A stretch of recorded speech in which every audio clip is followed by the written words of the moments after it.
नमस्कार दोस्तों। आज हम बात करेंगे कि पार्लियामेंट कैसे किसी नए देश को भारत में ऐड या एस्टेब्लिश कर सकती है। चलिए समझते हैं। आर्टिकल 2 एडमिशन और establishment of new states. Parliament में by law admit into the union और establish new states on such terms and conditions as it thinks fit. यानी पार्लियामेंट अपने नियम और शर्तों के अनुसार किसी भी स्टेट को यूनियन में शामिल कर सकती है और न्यू स्टेट बना भी सकती है। पर यह हमेशा ध्यान रखना कि आर्टिकल 2 सिर्फ उन स्टेट्स की बात करता है जो स्टेट्स वर्तमान में इंडिया का पार्ट नहीं है।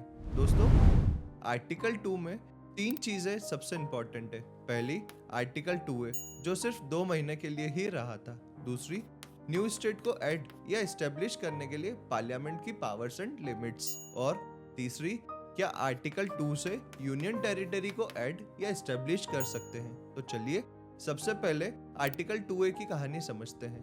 दोस्तों, 1975 तक सिक्किम एक इंडिपेंडेंट कंट्री थी जहां मोनार्की सिस्टम था। इंडिया सिर्फ सिक्किम को प्रोटेक्ट करता था।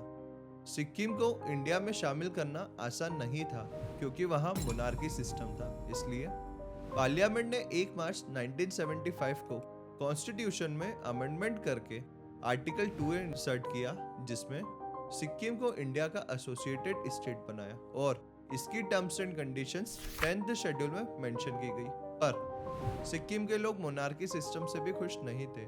इसलिए सिक्किम को पूरी तरह से यूनियन ऑफ इंडिया में शामिल करने के लिए सिक्किम में 14 अप्रैल 1975 को इलेक्शंस हुए, जिसमें सिक्किम के लोग वोट देकर अपना ओपिनियन दे सकते थे कि वो लोग सिक्किम को यूनियन ऑफ इंडिया में शामिल करना चाहते हैं या नहीं। तो इलेक्शन का रिजल्ट ये रहा कि सिक्किम के 97% वोटर्स ने यूनियन ऑफ इंडिया के फेवर में वोट किया, जिसके बाद 26 अप्रैल 1975 को पार्लियामेंट ने आर्टिकल 2A हटाकर सिक्किम को इंडिया का 22nd स्टेट बनाया और साथ में आर्टिकल 371F इंसर्ट किया गया, जिसमें सिक्किम को कुछ स्पेशल प्रोविजंस दिए गए जो अभी तक लागू हुए।